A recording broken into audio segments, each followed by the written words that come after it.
Welcome guys, आपका फिर स्वागत है एक नई क्लास के साथ। और आज की इस क्लास में हम यहाँ पर जो डिस्कस करने जा रहे हैं वो बात करेंगे सहायक कृषि अधिकारी 2021-22, मतलब जिसका पेपर लगा था 28/5/2022 को। और इसकी ऑफिशियल आंसर की जो कि आज ही अपलोड की गई है 8 जुलाई को, तो इसके बारे में यहाँ पर हम डिस्कस करेंगे। ठीक है, पूरा यहाँ पर पेपर सॉल्यूशन किया जाएगा जो कि ऑफिशियल आंसर की में यहाँ पर आपके दे रखा है। ठीक है, तो थोड़ा सा यहाँ पर पेशेंस रखे। 150 क्वेश्चन है, तो 150 क्वेश्चन में थोड़ा सा टाइम यहाँ पर आपको लगेगा, तो थोड़ा फास्ट हम यहाँ पर कवर करेंगे सारी आंसर की को। ठीक है, तो चलिए शुरू करते हैं। ठीक है, इससे पहले जो भी यहाँ पर नई स्टूडेंट है वो चैनल को सब्सक्राइब ज़रूर कर ले, ताकि आने वाली जितनी भी यहाँ पर अपडेट है वो आपको मिलती रहे। तो फर्स्ट क्वेश्चन था यहाँ पर आपका कि छप्पन की पहाड़ी राजस्थान के कौन से भाग में अवस्थित है, तो वो होती है, देखिएगा, बाड़मेर। ठीक है, और इस रेड मार्क का मतलब है कि ये क्वेश्चन डिलीट माना गया है। ठीक है, तो सेकंड क्वेश्चन यहाँ पर डिलीट है, तो इसके बारे में हम कोई भी जिक्र नहीं करेंगे। छप्पन की पहाड़ी बाड़मेर में स्थित है, सेकंड क्वेश्चन यहाँ पर आपका डिलीट किया गया है, इसको हम छोड़ेंगे। नेक्स्ट क्वेश्चन पर आते हैं, इनमें से कौन सा सुमेलित नहीं है। ठीक है, जो खमनोर है ये लूनी से संबंध इसका नहीं है। याद रखिएगा, आपको बताना था कि उद्गम स्थान है और उसका नदी से उनका सुमेलित होना चाहिए। बाकी तीनों ठीक है, लेकिन खमनोर और लूनी गलत है। ठीक है, नेक्स्ट था कोपेन के जलवायु वर्गीकरण के अनुसार निम्न में से कौन सा सही सुमेलित है, और ऑप्शन नंबर ए और डी ये दोनों राइट है, बाकी जितने भी है वो सभी रॉन्ग है। ठीक है, नेक्स्ट क्वेश्चन की यहाँ पर बात करेंगे कि राजस्थान में 31 दिसंबर 2020 के अनुसार सर्वाधिक आरक्षित वन, तो सर्वाधिक आरक्षित वन कहाँ पर स्थित है, याद रखिएगा, उदयपुर में स्थित है। नेक्स्ट क्वेश्चन पर आते हैं। नेक्स्ट क्वेश्चन यहाँ पर आपको पूछा गया था, सुमेलित करना था, और इसमें आपको पूछा गया था सही उत्तर का चयन कीजिए। ठीक है, तो ऑप्शन नंबर 4 है, ये आपका बिल्कुल राइट आंसर है, यहाँ पर आप इसको मैच आउट कर सकते हो। ठीक है, चलिए नेक्स्ट क्वेश्चन की यहाँ पर बात करेंगे, जिसमें आपको पूछा गया है कि पशु जनगणना 2019 के अनुसार निम्नलिखित में से किसकी जनसंख्या सबसे अधिक है। तो अगर बात की जाए, याद रखिएगा, पशु जनसंख्या 2019 के अनुसार तो सबसे जो ज़्यादा पशु है उनकी संख्या आकलन की गई है, वो की गई है बकरी। और इसका नाम कई बार पूछा गया है, तो कैप्रा हिरकस, क्या नाम है इसका, कैप्रा हिरकस। ठीक है, नेक्स्ट क्वेश्चन यहाँ पर बात करेंगे कि केसरबाग वन्यजीव अभ्यारण्य राजस्थान के कौन से जिले में अवस्थित है। तो केसरबाग जो वन्यजीव अभ्यारण्य है, याद रखिएगा, ये धौलपुर में स्थित है। नेक्स्ट क्वेश्चन यहाँ पर आपको पूछा गया था कि राजस्थान सरकार ने किस वर्ष राजस्थान राज्य पर्यावरण नीति, राजस्थान स्टेट एनवायरनमेंट पॉलिसी बनाई थी, तो ये बनाई थी, याद रखिएगा, 2010 में। नेक्स्ट क्वेश्चन आपको पूछा गया था कि निम्नलिखित वर्षों में से किस वर्ष के अकाल में राजस्थान की सर्वाधिक जनसंख्या प्रभावित हुई। ठीक है, कौन से अकाल से सर्वाधिक प्रभावित हुई थी, तो वो याद रखिएगा, जो अकाल पड़ा था 2009 से 10 के मध्य। ठीक है, सबसे ज़्यादा नुकसान इसी में हुआ था। नेक्स्ट क्वेश्चन की यहाँ पर बात करेंगे कि मरु विकास कार्यक्रम की जो शुरुआत की गई थी, इसका प्रारंभ था, ये कब किया गया था, तो 1977 से 78। ठीक है, ऑप्शन नंबर 3 इसका बिल्कुल राइट आंसर है। नेक्स्ट क्वेश्चन की यहाँ पर बात करेंगे, जिसमें आपको पूछा गया था कि निम्नलिखित में से कौन सी राजस्थान की अंतर्राज्यीय सिंचाई परियोजनाएं नहीं है। तो ऑप्शन नंबर ए और सी। ठीक है, इसके अलावा जो भी है वो गलत है। नेक्स्ट क्वेश्चन की यहाँ पर बात करेंगे कि राजस्थान का जिला जिसकी 2001 से 2011 के मध्य 10 की जनसंख्या वृद्धि सर्वाधिक है। ठीक है, 10 की जनसंख्या वृद्धि यहाँ पर पूछी गई थी, और ये सर्वाधिक है बाड़मेर की। ठीक है, नेक्स्ट क्वेश्चन है, यहाँ पर आपको फिर से यहाँ पर बता दिया गया है कि यहाँ पर जो भी साइन किया गया है ये है डिलीट क्वेश्चन, मतलब बोर्ड के द्वारा जो क्वेश्चन डिलीट किया गया है उसके बारे में हम कोई भी डिस्कस यहाँ पर नहीं करने जा रहे हैं, तो इसको यहाँ पर डिलीट माना गया है। तो आप जो मैच कर रहे हो उसमें भी इसको डिलीट काउंट कर ले। ठीक है, नेक्स्ट क्वेश्चन यहाँ पर आपको पूछा गया था कौन सा युग्म गलत है, तो गौतमेश्वर उदयपुर में नहीं है, ये गलत है। ठीक है, नेक्स्ट क्वेश्चन यहाँ पर बात करेंगे कि बागोर के बारे में निम्नलिखित कथनों को पढ़िए। तो यहाँ पर दोनों ही याद रखिए, दोनों ही कथन सही है। तो एक बार पढ़ लेते हैं कि बागोर लघु पाषाणोपकरण मिले हैं यहाँ पर। ठीक है, लघु पाषाण उपकरण यहाँ पर मिले हैं बागोर सभ्यता से, और वीएन मिश्र उत्खननकर्ताओं में से एक थे, मतलब इसको खोदने का जो कार्य किया गया था उनमें से वीएन मिश्र भी थे। ठीक है, नेक्स्ट क्वेश्चन यहाँ पर आपको पूछा गया था कि राजस्थान में निम्न में से किस गणतांत्रिक जनजाति के सर्वाधिक सिक्के यहाँ पर प्राप्त हुए हैं, तो मालव जाति के। नेक्स्ट क्वेश्चन यहाँ पर बात करेंगे कि कोकिल देव किस वंश से संबंधित है, तो कछवाहा वंश से है। ठीक है, कोकिल देव है, कछवाहा वंश से इनका संबंध माना गया है। नेक्स्ट क्वेश्चन आपको पूछा गया है कि किस मेवाड़ के शासक ने चित्तौड़गढ़ किले की मरम्मत करवाई थी।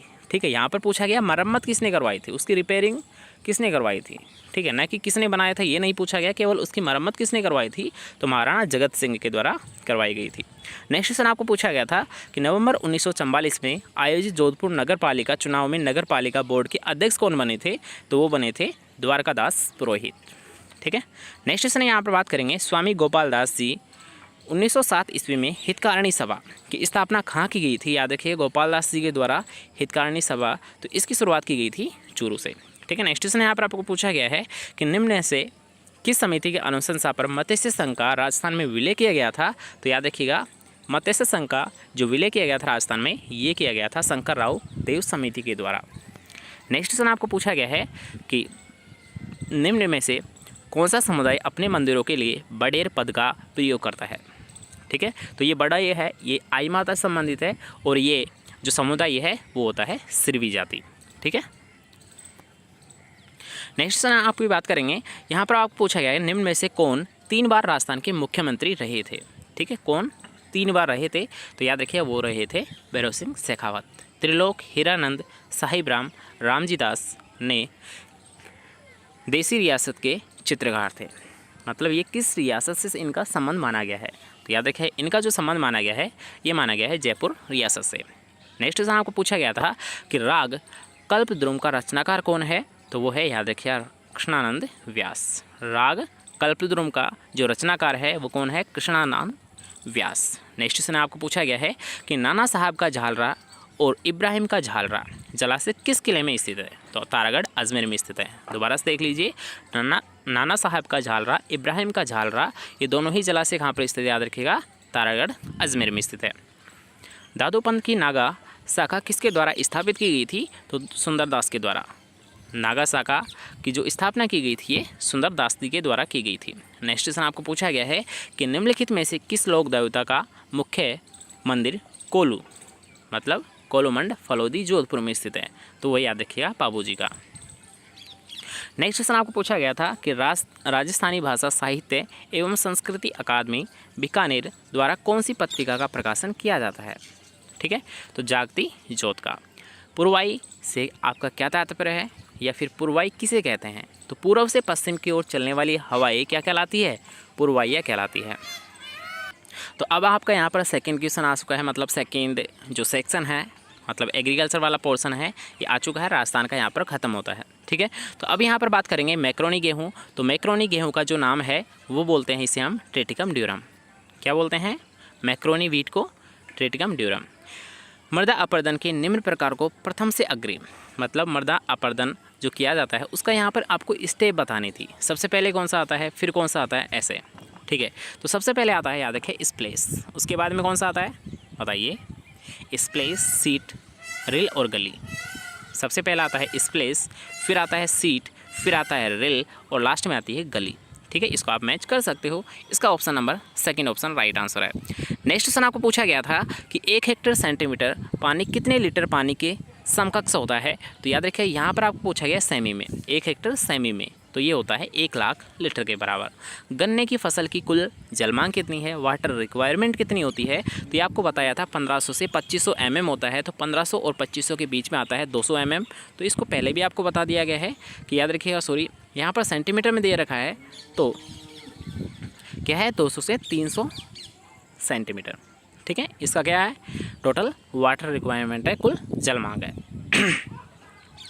नेक्स्ट क्वेश्चन यहाँ पर थोड़ा सा कन्फ्यूज़ करने वाला था, और इसमें काफ़ी सारे स्टूडेंट हैं वो गलत आंसर करके आए हैं। तो याद रखिएगा, यहाँ पर पूछा गया था कि कितने मिमी से अधिक वर्षा प्राप्त करने वाला दिवस फसल वर्षा दिवस कहलाता है? तो याद रखिएगा, केवल अगर बात की जाए वर्षा दिवस, तो वर्षा दिवस होता है 2.5 mm से अगर अधिक बरसात होती है उसे हम केवल कहते हैं वर्षा दिवस। लेकिन अगर आपको पूछा जाता है फसल वर्षा दिवस, तो फसल वर्षा दिवस उसको हम कहेंगे जब जो 24 घंटे में जो बरसात होने वाली है उसकी मात्रा कितनी होनी चाहिए, 5 मिलीमीटर होनी चाहिए। ठीक है, 2.5 किसकी होती है, केवल फसल वर्षा दिवस होती है, रेनी डे की होती है। लेकिन अगर आपको पूछा जाता है फसल वर्षा दिवस, तो फसल वर्षा दिवस 5 mm मानी गई है। नेक्स्ट क्वेश्चन है आपको पूछा गया है कि अर्ध शुष्क क्षेत्रों में वर्षा या अधिकतम वाष्पोत्सर्जन अनुपात क्या कहलाता है? तो याद रखिएगा, यह होता है जो अनुपात है, जो रेशियो रखा गया है वो रखा गया है 0.20 से 0.50। नेक्स्ट क्वेश्चन आपको पूछा गया था कि 2 हेक्टेयर क्षेत्र के लिए शाकनाशी की व्यापारिक मात्रा की गणना के लिए आपको यहाँ पर कुछ दे रखी थी वैल्यू, और इसके अकॉर्डिंग आपको जो फॉर्मूला है उस पर आपको यहाँ पर रख के निकालना था। और इसका जो राइट आंसर आपको आएगा, जब आप फॉर्मूला में इसको रखोगे वैल्यू को, तो इसका राइट आंसर क्या आएगा, 40 ग्राम। ठीक है। नेक्स्ट क्वेश्चन आपको पूछा गया है कि प्रोटीन की मात्रा के आधार पर क्रमबद्ध कीजिए। ठीक है, सबसे कम किस में है, सबसे ज़्यादा किस में है, ये आपको क्रम बताना था। तो इसका राइट आंसर क्या हो जाएगा, CABD। ठीक है, आप मैच आउट कर सकते हो, कोई दिक्कत नहीं है, सभी को पता है। अगर बात करेंगे प्रोटीन, तो प्रोटीन सबसे ज़्यादा किस में होती है, सोयाबीन में होती है, ये सभी को पता है। ठीक है, अगर बात करेंगे सबसे कम किस में होती है, तो बताइए ऑप्शंस के अकॉर्डिंग। अगर बात करेंगे सबसे कम किस में होती है, तो सबसे कम होती है चावल में, उससे ज़्यादा होती है गेहूं में, उससे ज़्यादा होती है मूंगफली में, और सबसे ज़्यादा होती है सोयाबीन में। ठीक है, इसीलिए तो इसे वेजिटेबल मीट कहा गया है। ठीक है, नेक्स्ट क्वेश्चन के यहाँ पर बात करेंगे, संकर धान की बीज दर कितनी है। तो आप सभी को पता है हाइब्रिड जो राइस है इसकी 15 किलोग्राम प्रति हेक्टर बीज दर मानी गई है। आलू में हरापन रोकने के लिए या फिर जो ग्रेनिंग की प्रोसेस होती है उसको रोकने के लिए कौन सी प्रैक्टिस की जाती है, एग्रीकल्चर प्रैक्टिस से, तो वो की जाती है, याद रखिए, अर्थिंग अप, मतलब मिट्टी चंदाई जाती है, ताकि जो आलू के कंद है वो हरे नहीं पड़े। और हरे किसके कारण पड़ते हैं, सोलेनिन नामक वर्ण के कारण ये हरे पड़ जाते हैं। ठीक है, ये भी याद रखिएगा। चुकंदर किस कुल से संबंधित है, तो आप सभी को पता है पालक हो, चुकंदर हो, ये सभी क्या है, चिनोपोडिये से संबंध इनका रखा गया है। नेक्स्ट क्वेश्चन आपको पूछा गया था कि बीज का वास्तविक मान, मतलब रियल वैल्यू आपको यहाँ पर निकालनी थी, क्योंकि यहाँ पर आपको जो वैल्यू दी रखी है शुद्धता की 80% और अंकुरण यहाँ पर दे रखा है 70%। ठीक है, तो दोनों को काउंट यहाँ पर आप कर सकते थे आसानी से, इसमें कोई दिक्कत किसी को भी नहीं आई थी, क्योंकि सिंपल सा फॉर्मूला है। ठीक है, 56 इसका राइट आंसर माना गया है। एग्री सिल्वीकल्चर किसे संदर्भित करता है या फिर किसे रिफर करता है, तो एग्री मतलब होता है फसल, सिल्वी मतलब होता है वृक्ष। ठीक है, तो फसल और वृक्ष का संबंध ही क्या कहलाता है, एग्री सिल्वीकल्चर कहलाता है। ऐसी कौन सी फसल है जिसे तेल और रेशा दोनों प्राप्त किया जाता है, तो याद रखिए वो कौन सी है, अलसी है। तेल और रेशे के लिए ये क्वेश्चन कई बार आपको जेट में पूछा गया था, तो इसको तो आपने किसी ने भी गलत नहीं किया होगा। ठीक है, आई थिंक, तो इसका राइट आंसर क्या है, अलसी। मृदा निर्माण का सक्रिय कारक कौन सा है, ये आपको 12th की बुक में सीधा स्पष्ट दिया गया है, तो इसमें भी आपको कोई दिक्कत नहीं आई होगी, जलवायु एवं जैवमंडल। उप स्तर निदान सूचक सनस्तर क्या कहलाता है, तो एंडोपेडोन कहलाता है। ठीक है, नेक्स्ट क्वेश्चन की यहाँ पर बात करेंगे कि शुष्क क्षेत्र की लवण प्रभावित मृदाओं की किस मृदा गण में वर्गीकृत किया गया है, तो वो है, याद रखिए, एरेडिसोल, शुष्क क्षेत्र की। ठीक है, एरेडिसोल। मृदा में कार्बनिक पदार्थ किस तत्व के स्थिरीकरण को कम करता है, तो याद रखिए ये करता है फास्फोरस के स्थिरीकरण को, फास्फोरस के फिक्सेशन को कम करता है। तांबे की कमी या कॉपर की कमी से कौन सी बीमारी होती है, तो कॉपर होता है, याद रखिए, कॉपर की कमी से डायबेक रोग होता है, डायबेक रोग होता है। नेक्स्ट क्वेश्चन यहाँ पर बात करेंगे जिसमें आपको पूछा गया था कि मृदा में सूक्ष्म पोषक तत्वों का DTPA निष्कर्षण परीक्षण किसके द्वारा दिया गया था, तो याद रखिएगा ये जो टेस्ट किया गया है DTPA एक्सट्रैक्शन, ये दिया गया था लिंडसे और नॉरवेल के द्वारा। अब यहाँ पर आपको पूछा गया है कि नॉन एडिबल ऑयल केक, मतलब खाद्य खली होती है, एक होती है नॉन खाद्य खली जिसे खाया नहीं जा सकता है आसानी से, तो उसे हम बोलते हैं, याद रखिएगा, गैर खाद्य खली, तो वो है अरंडी की। एक होती है महुआ की, ये ज़्यादातर यही आपको ऑप्शन में मिलता है, या तो महुआ मिलेगी या फिर अरंडी आपको देखने को मिलेगी। ठीक है, इन दोनों का आप याद रख सकते हो। नेक्स्ट क्वेश्चन था कि कौन सा स्वपोषी सूक्ष्म जीवाणु अकार्बनिक पदार्थों के ऑक्सीकरण से ऊर्जा प्राप्त करता है, तो वो होता है, याद रखिएगा, कीमो ऑटोट्रॉप्स। जिप्सम का उपयोग किस प्रकार की मृदाओं के सुधार के लिए किया जाता है, तो जिप्सम का प्रयोग किया जाता है सारी मृदाओं के सुधार के लिए। निम्न में से किस मृदा की कुल रंध्रावकाश सबसे अधिक होता है, तो वो होता है, याद रखिएगा, अगर आपको रंध्रावकाश पूछा जाता है तो क्ले आपको ध्यान रखना है कि क्ले में सबसे ज़्यादा होता है, तो क्ले दोमट मृदा होती है, उसका जो पोरोसिटी है या रंध्रावकाश है ये सबसे ज़्यादा होता है। मृदा में नमी ज्ञात करने के लिए काम में लिया जाने वाला टेंसियोमीटर मृदा की किस स्तर तक मृदा नमी तनाव कार्य करेगा, तो आप सभी को पता है जो टेंसियोमीटर, याद रखिएगा, ये 0.85 एटमॉस्फेयर प्रेशर पर काम करता है। ठीक है, तो आसानी से इसको भी आपने कर दिया था। नेक्स्ट क्वेश्चन आपको पूछा गया था कि छोटे एवं मध्य आकार के खेत में भूमि ग्रेडिंग के लिए पशु शक्ति के उपयोग से सबसे कुशल यंत्र कौन सा है, तो होता है बक स्प्रेकर। ठीक है, स्क्रेपर। एक सिंचाई चैनल या कुएं के आउटलेट स्टोर पर अपेक्षाकृत उच्च प्रवाह को मापने के लिए निम्न उपकरणों में से कौन सा सर्वश्रेष्ठ होता है, तो वो होता है, याद रखिए, रेक्टेंगुलर या फिर आयताकार वियर। ठीक है, नेक्स्ट क्वेश्चन आपको पूछा गया है कि पानी की दबाव या हेड के निरपेक्ष किस प्रकार का पंप पानी की समान मात्रा का निर्वहन करता है, तो वो होता है, याद रखिएगा, रेसिप्रोकेटिंग पंप। कौन सा होता है, रेसिप्रोकेटिंग पंप। नेक्स्ट क्वेश्चन आपको पूछा गया था कि गेहूं में बोनेपन का जो जीन है वो कौन सा है, तो आप सभी को पता है नोरिन 10, ठीक है। और डीजीवी किस में होता है, धान में होता है, काफ़ी 60 ज्वार वगैरह में होता है। और टेक्सास क्या है बताइए, टेक्सास अदर है, इसको छोड़ सकते हो। नोरिन 10 याद रखिए गेहूं में बोनेपन के लिए उत्तरदायी होता है। नेक्स्ट क्वेश्चन आपको पूछा गया है कि निम्न में से कौन सा रोग बाजरा बीज उत्पादन में आपत्तिजनक रोग के रूप में जाना जाता है। तो बाजरा का जो सबसे फेमस रोग है वो होता है अर्गट रोग, ठीक है, जो कि एक आपत्तिजनक रोग है। नेक्स्ट क्वेश्चन आपको पूछा गया है कि उत्परिवर्तन जो जंगली प्रकार सामान्य फिनोटाइप को उत्परिवर्तित रूप दुर्लभ फिनोटाइप में परिवर्तित करते हैं, ऐसे जो म्यूटेशन होते हैं, उत्परिवर्तन होते हैं, वो क्या कहलाते हैं, फॉरवर्ड या फिर अग्रिम उत्परिवर्तन, ठीक है। नेक्स्ट क्वेश्चन आपको पूछा गया था कि वंशानुगत के दौरान जीनों के एक साथ रहने की प्रवृत्ति क्या कहलाती है, तो उसे हम कहते हैं जेनेटिक लिंकेज या आनुवंशिक सहलग्नता। नेक्स्ट क्वेश्चन आपको पूछा गया है कि निम्न में से कौन सी विधि या विधियों का उपयोग वियोजित पीढ़ियों के प्रबंध हेतु नहीं किया जाता है, नहीं किया जाता है।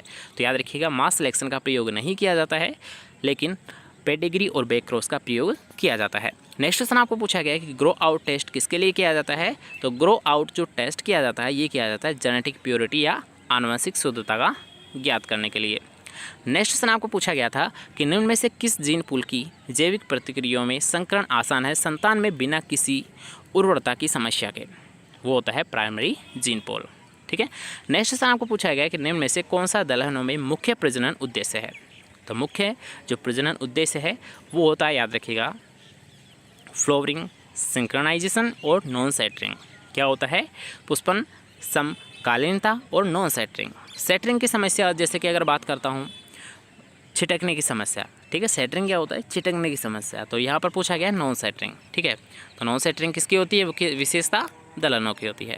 नेक्स्ट क्वेश्चन आपको पूछा गया है कि कौन सा चयन व्यक्ति भिन्नता के माध्य की करीब के इष्टतम लक्षण प्रारूप का समर्थन करता है, तो वो होता है, याद रखिएगा, स्टेबलाइजिंग सिलेक्शन या स्थिर सिलेक्शन, ठीक है। नेक्स्ट क्वेश्चन आपको पूछा गया था कि F1 संतति की अपने बेहतर जनक से श्रेष्ठता क्या कहलाती है, तो उसे हम कहते हैं हेटेरोबैल्टियोसिस या फिर कटिबंध संकरोज। नेक्स्ट क्वेश्चन आपको पूछा गया था कि GNG 2171 किसकी किस्म है, तो ये होती है, याद रखिएगा, चने की। नेक्स्ट क्वेश्चन आपको पूछा गया था कि फल पकाने के लिए उत्तरदायी जीन कौन सा होता है या फिर हार्मोन कौन सा होता है, तो ये तो लगभग आपको सभी एग्जाम में पूछा जाता है। कृषि की जितनी भी यहाँ पर एग्ज़ाम होती है, चाहे वो जेट हो, ICR हो, BHU हो या फिर AA हो, A हो, तो ये क्वेश्चन कॉमन है, सभी को आता है। फल पकाने के लिए इथाइलिन गैस का प्रयोग किया जाता है। नेक्स्ट क्वेश्चन आपको पूछा गया था सुमेलित यहाँ पर करना था, तो यहाँ पर आप सुमेलित कीजिए, ठीक है। ऑप्शन नंबर फर्स्ट इसका राइट आंसर माना गया है। आप इसको मैच कर लेना, कोई दिक्कत नहीं है, क्योंकि अगर बात करूँगा मैं जैसे कि FCC का अम्ल क्या होता है, स्ट्रेस हार्मोन होता है। क्या है, FCC का अम्ल क्या है, स्ट्रेस हार्मोन है। इंडोल ब्यूटेरिक मतलब IBA, तो IBA का आप सभी को पता है रूटिंग के लिए इसका प्रयोग किया जाता है, ठीक है, रूटिंग के लिए इसका प्रयोग किया जाता है। कोष का विभाजन कौन करेगा बताइए। सबसे पहले तो ये बताइए कि जिब्रेलिक अम्ल क्या करेगा, यहाँ पर हो चुका है, सुषुप्तावस्था तोड़ चुका है। जिब्रेलिक अम्ल की अगर बात करेंगे तो ये क्या करता है, याद रखिएगा, सुषुप्तावस्था को तोड़ता है।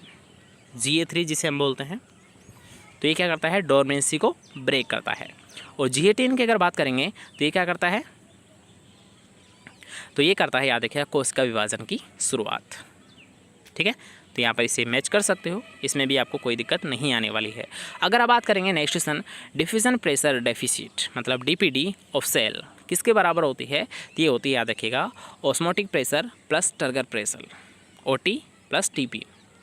OT प्लस TP ये दोनों के बराबर क्या होती है, DPD होती है। नेक्स्ट क्वेश्चन आपको पूछा गया है कि भारत में निर्मित नैनो यूरिया कणों की भौतिक आकार सीमा nm क्या होती है, तो ये होती है, याद रखिएगा, 20 से 50 nm नैनोमीटर।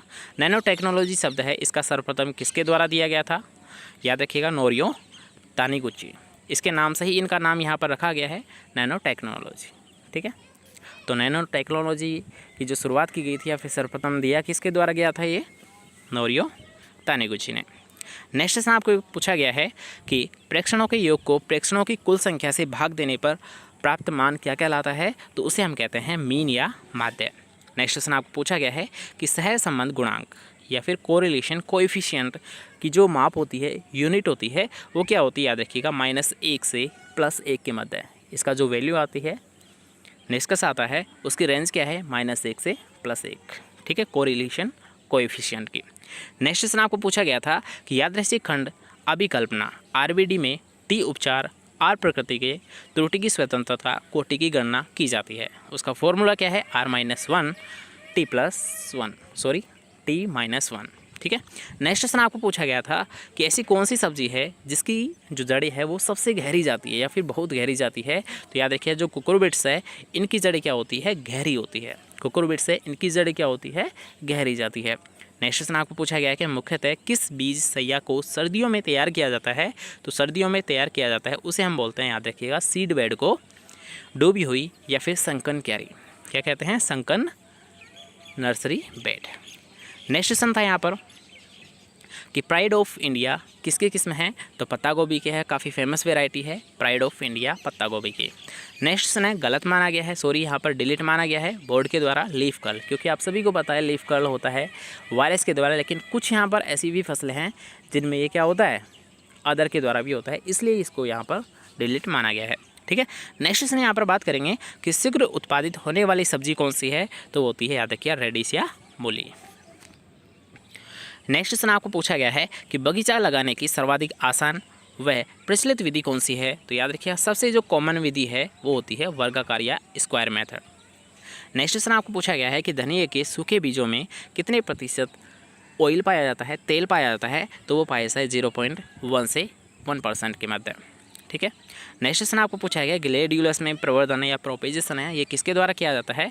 तो कॉर्म के द्वारा किया जाता है। इसे आप जिससे से याद रख सकते हो, ग्लेडियुलस में जो प्रवर्धन होता है ये कॉर्म या घनकंद के द्वारा किया जाता है। किसके द्वारा किया जाता है, घनकंद के द्वारा किया जाता है। लॉन में फेरी रिंग समस्या किस कारण होती है। तो याद रखिए, ये होता है सोइल बोर्न फंजाई। ठीक है, ये किसके द्वारा होता है, फफूंद के द्वारा होता है। नेक्स्ट क्वेश्चन यहाँ पर राइट आंसर इसका, सॉरी, इसे भी यहाँ पर डिलीट माना गया है क्योंकि इसके एक से अधिक राइट आंसर थे। एक से अधिक राइट आंसर होने की वजह से इसे डिलीट माना गया है बोर्ड के द्वारा। नेक्स्ट क्वेश्चन आपको पूछा गया है कि पूसा मधुरस किसकी वैरायटी है। तो ये होती है खरबूजा की वैरायटी होती है। बैंगन में लिटिल लीफ का वाहक कौन सा है, वेक्टर कौन सा है या फिर ट्रांसमिटेड इसके किसके द्वारा किया जाता है। तो वो होता है, याद रखिए, लीफ होपर, पत्तीदार फुदका। पूसा ऑल ग्रीन किसकी किस्म है। ये भी काफ़ी फेमस है पालक की। पूसा ऑल ग्रीन पालक की किस्म है। मिर्च में तीखापन का कारण क्या होता है, कैप्सेसिन के कारण होता है। ठीक है, कैप्सेसिन के कारण इसमें तीखापन पाया जाता है। पैकेजिंग में इथाइलिन के अवशोषण का उपयुक्त उदाहरण कौन सा होता है। तो होता है कैमेनोफोरिया पोटेशियम परमैंगनेट। ठीक है। सूर्या किसकी वैरायटी है। तो ये आप सभी को पता है, जो सूर्या है पपीते या फिर पपाया की वैरायटी होती है।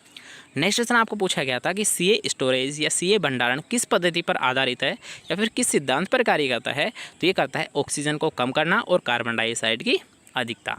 किस सिद्धांत पर कार्य करता है, ऑक्सीजन की कमी और CO2 की अधिकता पर। ठीक है। नेक्स्ट क्वेश्चन यहाँ पर बात करेंगे कि तैयार जैम में अपघटित शर्करा या फिर इनवर्ट शुगर कितनी % होनी चाहिए या फिर कितने % से अधिक नहीं होनी चाहिए। तो याद रखिए, जो इनवर्ट शुगर है ये 40% से अधिक नहीं होनी चाहिए। कितनी नहीं होनी चाहिए, 40% से अधिक नहीं होनी चाहिए। नेक्स्ट क्वेश्चन आपको पूछा गया है कि प्रसंस्करण के उपरांत डब्बों को तेज़ी से ठंडा किया जाता है। मतलब जब प्रोसेसिंग कर ली जाती है तो उसे तुरंत ठंडा किया जाता है। ये किया जाता है 39 डिग्री सेंटीग्रेड तापमान पर। कितने पर, 39 डिग्री सेंटीग्रेड तापमान पर। नेक्स्ट क्वेश्चन यहाँ पर बात करेंगे कि उच्च दबाव ड्रिप सिंचाई किस दबाव पर कार्य करता है। तो ये करता है 30 PSI या इससे अधिक पर। उच्च दबाव जो ड्रिप होता है ये क्या करता है, कितने प्रेशर पर काम करता है, 30 PSI या इससे अधिक पर। ठीक है। नेक्स्ट क्वेश्चन यहाँ पर डिलीट माना गया है क्योंकि इसका भी यहाँ पर एक से अधिक राइट आंसर है। ठीक है, इसलिए इसे डिलीट माना गया है। नेक्स्ट क्वेश्चन यहाँ पर बात करेंगे सूटगाल किस फसल का कीट है। तो याद रखिए, सूटगाल है ये किसका होता है, आंवले का रोग है, सॉरी आंवले का इंसेक्ट है। सेपोनिन निम्न में से किसका सक्रिय घटक है। तो ये आपको पहले भी बता चुके हैं कि जो सफ़ेद मूसली है इसमें जो हानिकारक पदार्थ होता है वो होता है सेपोनिन। तो सेपोनिन सफ़ेद मूसली, सेपोनिन सफ़ेद मूसली। नेक्स्ट क्वेश्चन था कि अदरक की इनमें से कौन सी किस्म नहीं है। तो आप सभी को पता है कि कृष्णा और कंचन काफ़ी फेमस वैरायटी है। किसकी होती है, कृष्णा और कंचन आंवले की वैरायटी होती है। तो यहाँ पर यही तो पूछा था कि अदरक की कौन सी नहीं है, तो कृष्णा नहीं है। बाकी जितनी भी है सुप्रभा है, सुरुचि है और वर्धा है, ये सभी क्या होती है, अदरक की किस्में होती है, वेराइटीज़ होती है। नेक्स्ट क्वेश्चन यहाँ पर पूछा गया था कि पौधे के भाग का चयनात्मक और पूर्ण रूप से हटाना क्या कहलाता है, तो उसे हम कहते हैं थिनिंग या विरलन। पौधे के भाग का चयन करना और या फिर उसे पूर्ण रूप से हटाना क्या कहलाता है, थिनिंग या विरलन कहलाता है। नेक्स्ट क्वेश्चन, श्री गणेश किसकी किस्म है, तो ये तो आपको पता होना चाहिए कि श्री गणेश ग्लेडियोलस की किस्म है। किसकी है, ग्लेडियोलस की। नेक्स्ट क्वेश्चन आपको पूछा गया था कि क्राइसेंथीमम चार्म, क्राइसेंथीमम चार्म किसकी वैरायटी होती है, तो याद रखिएगा गेंदे की होती है और कौन से, इरेक्टा वाले की, टैगेटस इरेक्टा की होती है। किसकी होती है, टैगेटस इरेक्टा की होती है। नेक्स्ट क्वेश्चन आपको पूछा गया था डाटा से संबंधित 2017-18 के अनुसार कुल उद्यानिक फसलों का उत्पादन कितना है, तो 311 मिलियन टन। वन संरक्षण अधिनियम फॉरेस्ट कंजर्वेशन एक्ट कब दिया गया था या कब स्वीकार इसे किया गया था, पास कब किया गया था, 1980 में।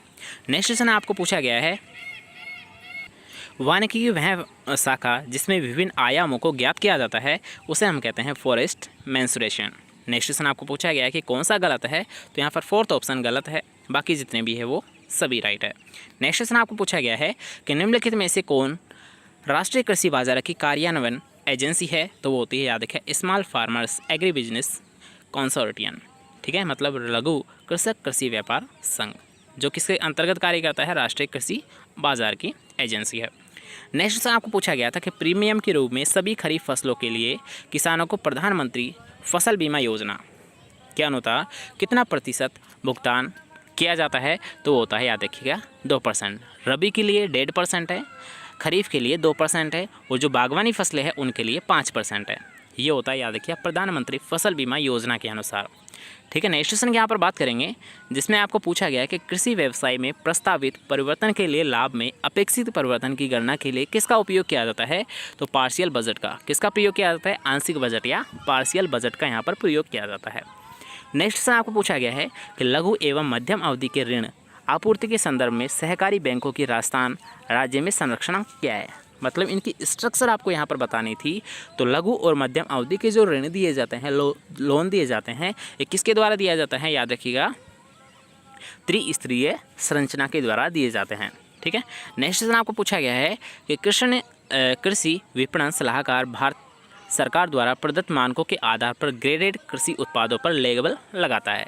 जो लेबल लगाया जाता है ये किसके द्वारा लगाया जाता है, एगमार्क के द्वारा, एगमार्क 1937। ठीक है, तो इसी एगमार्क के द्वारा लेबल्स लगाए जाते हैं। नेक्स्ट क्वेश्चन आपको पूछा गया है कि अनुभव आधारित अधिगम, अनुभव आधारित प्रशिक्षण, तो इसका यहाँ पर आपको सही क्रम बताना था, ये किसके अवयव है। ठीक है, तो ये होते हैं स्टूडेंट रेडी के यहाँ पर अवयव है।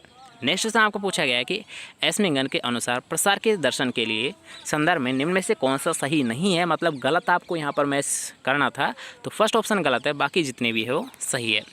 नेक्स्ट क्वेश्चन आपको पूछा गया है कि ग्राम पंचायत की ग्राम सभा के सदस्य कौन कौन होते हैं, तो ग्राम पंचायत की ग्राम सभा के सदस्य केवल मतदाता सूची में पंजीकृत ग्रामवासी होते हैं। नेक्स्ट क्वेश्चन आपको पूछा गया था कि स्वर्ण जयंती ग्राम स्वरोजगार योजना में विलय किया गया था, मतलब किस कार्यक्रम में इनको विलय किया गया था, तो ये किया गया था ट्राइसेम में। किसको, स्वर्ण जयंती ग्राम स्वरोजगार योजना को। ठीक है, नेक्स्ट क्वेश्चन की यहाँ पर बात करेंगे जिसमें आपको पूछा गया था अध्यापन और अध्यापन प्रक्रिया का सही क्रम, तो इसका सही क्रम क्या होता है, याद रखिए, attention, interest, desire, conviction, action और सेटिस्फैक्शन इसका राइट आंसर है। नेक्स्ट क्वेश्चन आपको पूछा गया था कि संचार के निम्न में से किस मॉडल में श्रोताओं की प्रतिक्रिया, ऑडियंस रेस्पॉन्स और फीडबैक, ये किसके मॉडल में आते हैं, याद रखिए, ये आते हैं लिगेंस के मॉडल में। फ्रिजवाल गाय किसका क्रॉस है, तो इसी के नाम से एचएफ और वाल, मतलब साहीवाल, एचएफ और साहीवाल का क्रॉस ही क्या है, फ्रिजवाल है। मारवाड़ी किसकी नस्ल है, तो याद रखिए, जो मारवाड़ी है ये ऊँट की भी होती है, घोड़े की भी होती है और बकरे की भी होती है, तो इसका राइट आंसर क्या है, मारवाड़ी किसकी नस्ल है, बकरी, ऊँट और घोड़ा सभी। ठीक है, नेक्स्ट क्वेश्चन यहाँ पर आपको पूछा गया है कि अविसान भेड़ ये कितनी नस्लों का क्रॉस है, तो ये 3 नस्लों का क्रॉस है। नेक्स्ट क्वेश्चन है कि 20वीं पशु गणना के अनुसार राजस्थान में बकरियों की संख्या कितनी है, तो 20.84 मिलियन। ठीक है, क्योंकि आपको पता है राजस्थान में सबसे ज़्यादा जो जनसंख्या है वो बकरियों की है और वो कितनी है, याद रखिएगा, 20.8 मिलियन। नेक्स्ट क्वेश्चन आपको पूछा गया कि गायों में सामान्यतः जो अपरा है या फिर प्लेसेंटा है ये कितने टाइम में गिर जाता है या फिर बाहर निकल आता है, तो लगभग 4 से 8 घंटे के भीतर। कितने, लगभग 4 से 8 घंटे के भीतर।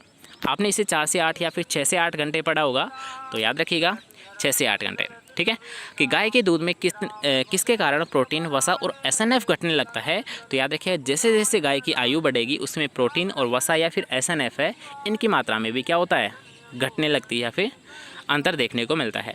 भेड़ में सामान्य मध्य चक्र अवधि क्या होती है, तो आप सभी को पता है 16.5 से 17 दिन। जो मध्य चक्र की अवधि है भेड़ में ये 16.5 से 17 दिन। ठीक है, तो राइट आंसर क्या है इसका, फर्स्ट ऑप्शन है। नेक्स्ट क्वेश्चन आपको पूछा गया बछड़े में सींग रोदन डिसबर्डिंग किस उम्र में की जाती है, तो ये जब ये छोटे होते हैं, छोटे मतलब कितने, केवल जन्म के 3 से 10 दिन के अंतर्गत या फिर इनके बाद। ठीक है, नेक्स्ट क्वेश्चन की यहाँ पर बात करेंगे कि चारे की फसलों को संरक्षित करने का आर्थिक एवं संतोषजनक तरीका क्या है, तो हे या फिर साइलेज, ये दोनों ही क्या है, चारे को संरक्षण करने की एक विधि है। हे बना दो या फिर साइलेज बना दो, ये दोनों ही क्या है, संरक्षित विधि है चारे की। ठीक है, नेक्स्ट क्वेश्चन है डिलीट माना गया है, तो इसको हम छोड़ेंगे। नेक्स्ट क्वेश्चन पर आते हैं कि फफूंदी की परिवर्तनशीलता के तथ्य की खोज किसके द्वारा की गई थी, तो ये की गई थी एरिक्सन के द्वारा। नेक्स्ट क्वेश्चन था कि एकाश्री रत्वा कौन सा है, तो होता है मेलेमसोरी-लिनी। ओटोसियस रस्ट कौन सी है, याद रखिए मेलेमसोरी-लिनी। नेक्स्ट क्वेश्चन आपको पूछा गया है कि कौन सा एक बाध्यकारी परजीवी कवक नहीं है, कौन सा ओब्लिगेट पैरासाइटिक फंगस नहीं है, तो वो होता है अल्टरनेरिया।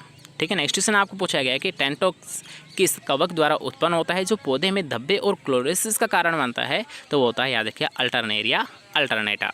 नेक्स्ट क्वेश्चन आपको पूछा गया कि फूल गोभी मोजेक वायरस का आकार क्या होता है, तो ये होता है याद रखिए स्फेरॉइडल या गोलाकार, फूल गोभी मोजेक वायरस। ठीक है, नेक्स्ट क्वेश्चन आपको पूछा गया है कि बाजरा का डाउनी मिल्ड्यू या फिर मर्दू रोमिल आसिता रोग किसके कारण होता है, तो ये होता है स्क्लेरोस्पोरा ग्रेमिनिकोला। जो डाउनी मिल्ड्यू रोग है बाजरे का वो होता है स्क्लेरोस्पोरा ग्रेमिनिकोला के द्वारा होता है। प्रत्येक वायरस हमेशा होता है या तो उसमें केवल डीएनए होगा या फिर उसमें केवल आरएनए होगा। वायरस में क्या होता है हमेशा, या तो केवल आरएनए होगा या फिर केवल डीएनए होगा। नेक्स्ट क्वेश्चन आपको पूछा गया है कि कौन सा सबसे व्यापक माइको पैरासाइटिक कवक है, तो होता है ट्राइकोडर्मा हर्जेनियम। कौन सा होता है, ट्राइकोडर्मा हर्जेनियम। नेक्स्ट क्वेश्चन है डिलीट माना गया है, इसके बारे में कोई डिस्कस यहाँ पर नहीं करने वाले हैं। नेक्स्ट क्वेश्चन पर आते हैं निम्न युग में से कौन सा जोड़ा सही नहीं है, तो तीनों सही है, फोर्थ ऑप्शन है ये इनकरेक्ट है, तो यहाँ पर यही पूछा गया था। नेक्स्ट क्वेश्चन आपको पूछा गया है कि सही युग्म कौन सा है, सही सुमेलित है एजोड्रेन मोनोक्रोटोफास, ये गलत है, बाकी जितने भी है ये सही है, बाकी जितने भी है वो गलत है। नेक्स्ट क्वेश्चन आपको पूछा गया है कि खुरचने और चूसने वाले मुखांग किस में पाए जाते हैं, मतलब रेस्पिंग और सकिंग टाइप। रेस्पिंग और सकिंग टाइप माउथ पार्ट है, ये किस में पाए जाते हैं, तो ये पाए जाते हैं याद रहे थ्रिप्स में। किस में, थ्रिप्स में। नेक्स्ट क्वेश्चन आपको पूछा गया है कि कीटनाशक के दुष्प्रभाव के प्रति जागरूकता के लिए साइलेंट स्प्रिंग नामक जो पुस्तक है, बुक है, इसके राइटर कौन है, तो रिचेल कार्सन। याद रखिएगा साइलेंट स्प्रिंग काफ़ी फेमस बुक है और इसके जो राइटर है वो होते हैं रिचेल कार्सन। नेक्स्ट क्वेश्चन आपको पूछा गया है कि गोभी के साथ सरसों ट्रे फसल के रूप में किस कीट के आकर्षण के लगाई जाती है, फिर किस कंट्रोल लगाई जाती है, किस कीट के कंट्रोल के लिए लगाई जाती है, तो वो होता है याद रखिएगा डायमंड बेग मोथ। ठीक है, गोभी प्लस सरसों को क्यों लगाया जाता है, ताकि गोभी में जो डीबीएम का अटैक होता है इसको कम किया जा सके। ठीक है, चलिए नेक्स्ट क्वेश्चन पर आते हैं, जिसमें आपको पूछा गया है आम के बागों में पेड़ के चारों तरफ की मिट्टी की पलटाई किस कीट की प्यूपा अवस्था को नष्ट करने के लिए किया जाता है, तो ऐसा इसलिए किया जाता है ताकि फ्रूट फ्लाई का अटैक है वो कम किया जा सके। नेक्स्ट क्वेश्चन आपको पूछा गया कि टिड्डी की फेज अवस्था की अवधारणा किसने दी थी, तो उरोव के द्वारा दी गई थी। नेक्स्ट क्वेश्चन आपको पूछा गया कि एरी रेशम कीट की प्रजाति है। ठीक है, एरी सिल्कवर्म स्पीसीज कौन सी है, तो होती है फिलोसेमिया रिसिनी। नेक्स्ट क्वेश्चन आपको पूछा गया कि कीटों की वह संख्या जिस पर कीट प्रबंधन का निर्णय लिया जाता है वह कौन सी स्टेज है, तो याद रखिए कीट प्रबंधन का जब निर्णय लिया जाता है तो वो अवस्था होती है ETL, economic threshold level. Next question आपको पूछा गया है, सेकेंड लास्ट क्वेश्चन है कि पौधों में कौन सा निमेटोड परजीवी सबसे पहले खोजा गया था, तो एंगुइना ट्रिटिसाई, जो कि गेहूं में ही खोजा गया था। और हमारा आज का लास्ट क्वेश्चन है कि वायरस जनित ग्रेप वाइन फैन लीफ बीमारी किसके द्वारा फैलाई जाती है, तो ये फैलाई जाती है जिफिनेमा के द्वारा। ग्रेप वाइन फैन लीफ जिफी नामक के द्वारा फैलाई जाती है। तो यहाँ पर हमने 150 क्वेश्चन है टोटल, यहाँ पर उन्हीं क्वेश्चंस को किया है जो कि यहाँ पर आपकी ऑफिशियल आंसर की में दे रखे हैं। जितने भी यहाँ पर डिलीट थे उनको आपको बता दिया है, जितने यहाँ पर आंसर थे उनको यहाँ पर आपको बता दिया है। तो जैसे ही आपने इसको मैच किया है, आपके कितने क्वेश्चंस यहाँ पर राइट हो रहे हैं, तो आप वो कमेंट सेक्शन में हमें ज़रूर बता देना, ठीक है। वैसे कट ऑफ का कोई अंदाज़ा नहीं लगाया जा सकता, लेकिन फिर भी आपकी तैयारी कितनी है ये तो आपको इसका आकलन पता चल ही गया होगा। तो एक बार ज़रूर आपके शेयर ज़रूर करें कमेंट में कि आपके कितने क्वेश्चंस, ठीक है, माइनस मार्किंग के बाद में बचे हैं, उनको यहाँ पर करना है, कौन सी कैटेगरी में कितने क्वेश्चन है ये आपको कमेंट सेक्शन में बताना है, ठीक है। चलिए मिलते हैं नेक्स्ट क्लास के साथ, जब तक के लिए अच्छे से पढ़िए, अच्छे से रहिए।